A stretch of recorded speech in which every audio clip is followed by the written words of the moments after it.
दोघांचेही श्वास फुलले होते. श्रुती उसासे टाकत होती आणि काही क्षणातच टॉवेलचा अडथळा दूर झाला आणि शौर्य आणि श्रुती एकरूप झाले. शौर्य तिला अजिबात सोडायला तयार नव्हता. बराच वेळ दोघेही एकमेकांच्या मिठीत विसावले होते. आता पुढे. शेवटी श्रुती त्याच्या तावडीतून निसटून पुन्हा बाथरूममध्ये पळाली. ह्यावेळी जाताना कपडे न्यायला विसरली नाही. शौर्यही हसतच उठला. दोघेही त्यांचा आवरून खाली नाश्ता करायला आले. आज दोघांच्याही चेहऱ्यावर एक वेगळंच तेज होतं. दोघांचे चेहरे पाहून सगळे काय समजायचं ते समजून गेले. दोघांच्याही संसाराला नव्याने सुरुवात झाली होती. श्रुती आणि शौर्याला लांब बाहेर कुठे जाता येणार नव्हते.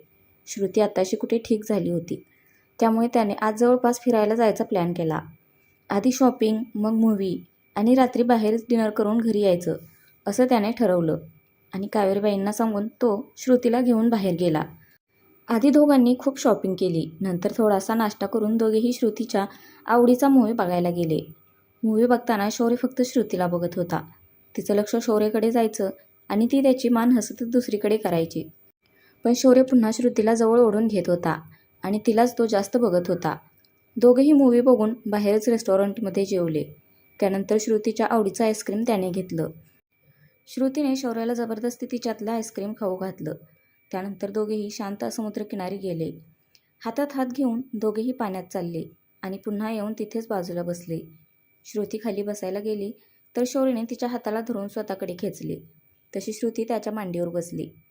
तिनेही तिचे हात शौर्याच्या गळ्यात गुंफले आणि शौर्यने तिच्या कमरेला त्याच्या हाताचा विळखा घातला. शौर्यने तिच्या डोक्याला डोकं लावलं. दोघेही प्रेमाने एकमेकांच्या डोळ्यात बघत होते. श्रुती, शौर्यने तिला हाक मारली. श्रुती म्हणाली. श्रुती, माझा खूप राग आला असेल ना तेव्हा? तुझी चिडचिड होत असेल ना तेव्हा? आधी नाही काही वाटायचं, श्रुती म्हणाली. पण जेव्हा चित्रा पुन्हा आली तेव्हाचं तुमचं वागणं नाही आवडायचं मला. शौर्य, मी मनापासून तुमच्यावर प्रेम करू लागले होते तेव्हा.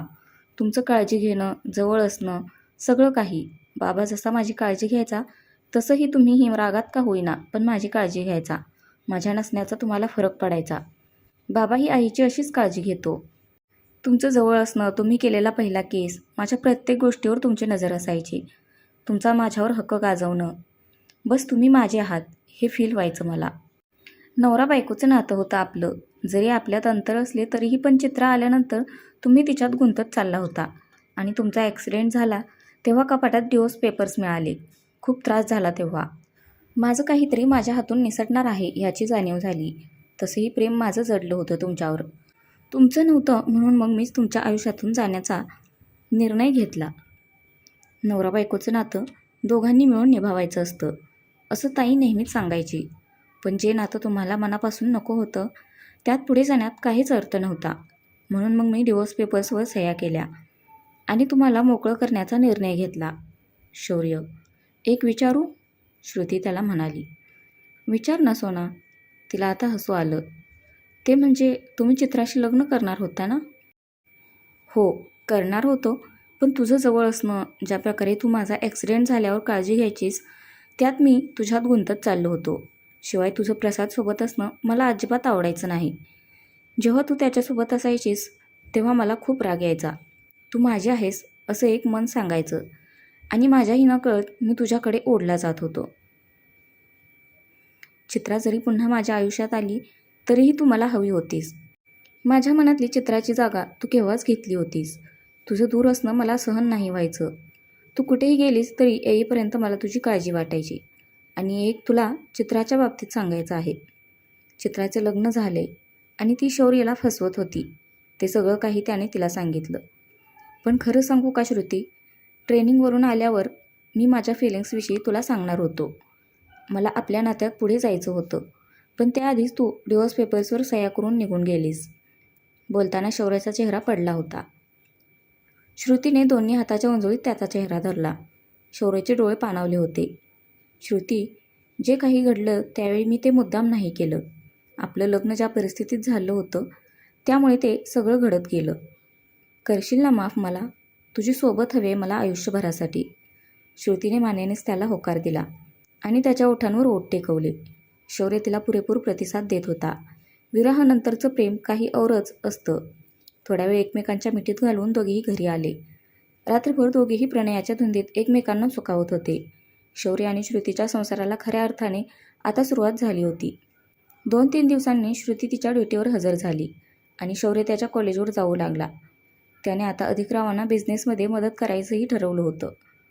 श्रुतीची ओळख दिवसेंदिवस तिच्या कामामुळे होत होती. पण जितकी ओळख तितकेच तिचे दुश्मनही वाढत होते. तिच्या बेधडक कार्याची दखल मोठे साहेब आणि इतर मान्यवरही घेत होते. बरेचसे बेकायदेशीर धंदे तिने बंद केले होते आणि तिच्या कर्तृत्वांमुळे तिचं नाव बऱ्यापैकी चर्चेत होतं. शौर्याला मात्र मनातून ह्या सगळ्याची भीती वाटायची. तिला काही होऊ नये याचीच त्याला जास्त काळजी वाटायची. आधीच एकातून सुखरूप बाहेर पडली होती. आजकाल तिचा अल्लडपणा कमी झाला होता. एखाद्या जबाबदार व्यक्तीसारखी ती वागायची. कधीकधी शौर्यकडे हट्टीपणा करायचे आणि शौर्य तिचा तो हट्ट, तिचे लाड त्याच्या परीने पूर्ण करायचा. पाहता पाहता दोघांच्या लग्नाला 3 महिने पूर्ण झाले होते. शौर्यही बिझनेसमध्ये चांगलाच रुळला होता. कॉलेज करून बिझनेसही तितक्याच हुशारीने तो सांभाळत होता. अधिकराव आणि मिथिलेशराव त्याला सगळ्या बाजूनी मदत करत होते. आज श्रुतीची तब्येत जरा ठीक नव्हती. त्यामुळे ती साधारण 4च्या दरम्यान घरी आली तर घरातून हसण्याचा आवाज तिच्या कानी पडला. तिने बेल मारली. रमाईने दरवाजा उघडला. काय गं, आज इतक्या जोरात हसायला काय झालं? श्रुतीने रमाईला विचारलं. मी कुठे? रमाई रागातच श्रुतीला म्हणाली. ती बया आली आहे ना मग? श्रुतीला काही कळेना म्हणून ती शूज काढून पुढे आली तर समोर चित्रा, शौर्य आणि अधिकराव बसलेले तिला दिसले. तिने चित्राकडे न पाहिल्यासारखं करून शौर्यकडे फक्त एक कटाक्ष टाकला आणि जिना सोडून वर त्यांच्या रूममध्ये निघून गेली. मी आलोच म्हणून शौर्यही तिच्या मागे मागे गेला तर श्रुती रूममध्ये त्याला दिसली नाही. बाथरूममधून पाण्याचा आवाज आला. त्यामुळे तो तिथे सोप्यावर तिची वाट बघत बसला. थोड्या वेळात श्रुती बाहेर आली पण आता तिने शौर्यकडे एक नजरही पाहिलं नाही. शौर्याच्या लक्षात तिचं वागणं आलं. ती काहीही न बोलता खिडकीजवळ जाऊन उभी राहिली आणि उजव्या बोटांची नखं कुरतडत बाहेर बघत होती. त्याने लगेच श्रुतीजवळ जाऊन मागून श्रुतीला मिठी मारली. सोना, काय झालं? शौर्यने तिच्या मानेवर अलगद ओठ टेकवले. ती काय करते इथे? श्रुती रागातच त्याला म्हणाली. अच्छा, म्हणून मॅडमचा चेहरा पडलाय. अगं, ती मिथिलेश काकांची मुलगी आहे आणि नाही म्हटलं तरी आपली बिझनेस पार्टनर आहे. त्यामुळे शौर्य बोलत होता तरी श्रुती त्याला रागातच बघत होती. सोना, विश्वास नाही आहे का माझ्यावर? शौर्य तिला अजूनच घट्ट मिठीत घेत म्हणाला. तुमच्यावर आहे पण तिच्यावर नाही, श्रुती बारीक चेहरा करून त्याला म्हणाली. शौर्यने तिला स्वतःकडे वळवले. श्रुती, विश्वास ठेव हा. शौर्य शेवटच्या श्वासापर्यंत फक्त आणि फक्त त्याच्या श्रुतीचा आहे असं बोलून शौर्यने तिच्या लाल चुटूक ओठांचा ताबा घेतला. दोघांचेही श्वास जड झाले होते. श्रुती पटकन त्याच्या मिठीत शिरली. शौर्यनेही तिला घट्ट मिठीत घेतले. बरं, आज माझी बायको लवकर कशी घरी आली? त्याने बोलत बोलतच तिला उचलून बेडवर ठेवले. ते थोडं तब्येत ठीक वाटत नव्हती म्हणून, श्रुतीने त्याच्या मिठीत शिरत उत्तर दिले. चेहरा का सुकल्यासारखा वाटतोय? शौर्यने तिला विचारलं. जेवली नाही का? नाही, श्रुती म्हणाली. आज जेवायची इच्छा नव्हती. शौर्यने पटकन खाली फोन केला आणि रमाईला एक ग्लास ज्यूस आणायला सांगितला. श्रुती, फार विचार करू नकोस, शौर्य तिला म्हणाला. शौर्य, ती बिझनेस पार्टनर आहे, मान्य आहे, पण ती घरी का? जे काही काम असेल ते ऑफिसमध्ये करत जा. मला नाही आवडणार ती इथे आलेली आणि तुम्हीही तिच्याशी कामापुरतं बोलायचं. इतक्यात रमाई ज्यूस घेऊन आली. दरवाजा वाजला म्हणून शौर्य उठला आणि त्याने रमाईच्या हातून ज्यूसचा ट्रे घेतला. त्याने श्रुतीला ज्यूस प्यायला लावला आणि पुन्हा तिला जवळ घेऊन बसला. बरं, आज बाहेर जाऊया, शौर्य तिला म्हणाला. खूप दिवस झाले बाहेर नाही गेलो. मूव्ही पण नाही बघितला. श्रुतीनेही त्याला मिठी मारत लहान मुलासारखी होकाराती मान हलवली. शौर्य पटकन फ्रेश झाला. त्याने ब्लॅक शर्ट आणि जीन्स घातली आणि श्रुतीला आवरायला सांगून तो खाली निघून गेला. थोड्याच वेळात श्रुती खाली आली. सगळे तिला फक्त आणि फक्त पाहत होते. श्रुती खरंच खूप सुंदर दिसत होती. तिने ब्लॅक कलरची नेट साडी नेसली होती. स्लीवलेस ब्लाऊज, एका हातात वॉच, एका हातात ब्रेसलेट, गळ्यात शौर्याच्या नावाचं डायमंडचं मंगळसूत्र, कानात नाजूक खड्याचे. नेहमीप्रमाणे मेकअप नाहीच, शिवाय केसांचा नेहमीप्रमाणे बॉयकट होता, पण त्यातही ती जबरदस्त दिसत होती. शौर्य फक्त वेड्यासारखा तिला पाहत होता, पण चित्रा मात्र तिला रागातच मनात धुसफुसत पाहत होती. तिच्या मूर्खपणामुळे शौर्य तिच्या हातून गेला होता. काजोल, आप्पासाहेबांनी मुद्दामच तिला त्या नावाने हाक मारली. ते ऐकून तर चित्राचा अजूनच जळफाट झाला. आमच्या लेकराची दृष्ट काढा कुणीतरी. उगीचच नको त्यांची नजर नको लागायला. आप्पासाहेबांनी चित्राकडे बघत तिला टोमणा मारला आणि श्रुतीच्या डोक्यावरून हात फिरवला. मॉम, आम्ही दोघेही आज बाहेरच जेवून येऊ. खूप दिवस झाले बाहेर गेलो नाही ना, शौर्यने कावेरीबाईंना सांगितले. तशा त्या पुढे आल्या. श्रुतीच्या कानामागे टीट लावत हसतच त्या हो म्हणाल्या. शौर्य आणि श्रुती दोघीही घरातल्यांना सांगून बाहेर पडले. पण चित्रा मात्र भयानक चिडली होती. चेहऱ्यावर उसनं हसू आणून तिने घरातल्या सगळ्यांचा निरोप घेतला आणि तीही घराबाहेर पडली. तिने स्वतःची गाडी स्टार्ट केली आणि मनातल्या मनातच श्रुतीला शिव्या घालत होती. काय जादू केली हिने सर्वांवर. शौर्य आणि त्याच्या घरचे फक्त आणि फक्त श्रुती श्रुती करत आहेत. रागातच तिने स्टेअरिंगवर हात मारला. अजून थोडे दिवस, एक दिवस शौर्य तू स्वतः माझ्या मिठीत असशील, ती खुनशी हसत म्हणाली. इतक्यात तिचा फोन वाजला. फोनवरचं नाव पाहून तिचं डोकं अजूनच सटकलं. शौर्य आणि श्रुती ठरल्याप्रमाणे आधी मूव्ही पाहायला गेले. मूव्हीनंतर दोघेही एक छानशा रेस्टॉरंटमध्ये जेवायला गेले. श्रुतीसाठी काहीही करायला शौर्य नेहमीच तयार असायचा. जेवण झाल्यावर दोघेही निघणार इतक्या श्रुतीचा फोन वाजू लागला.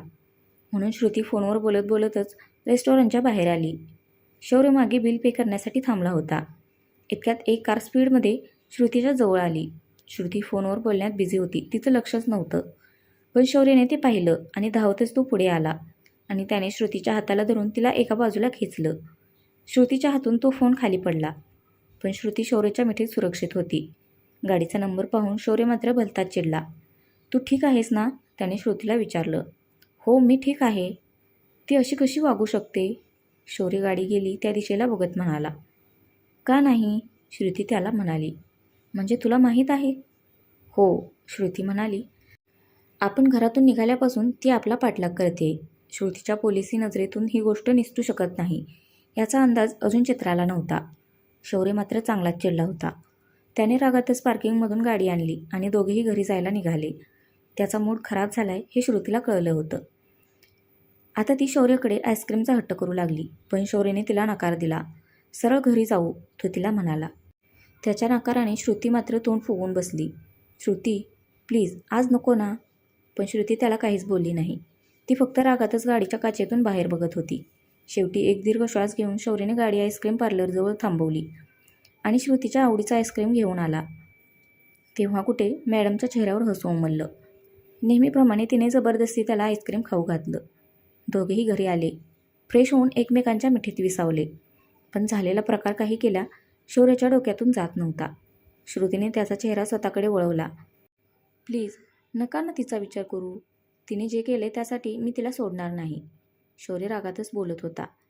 पण श्रुतीने त्याला जबरदस्ती शांत झोपायला लावलं.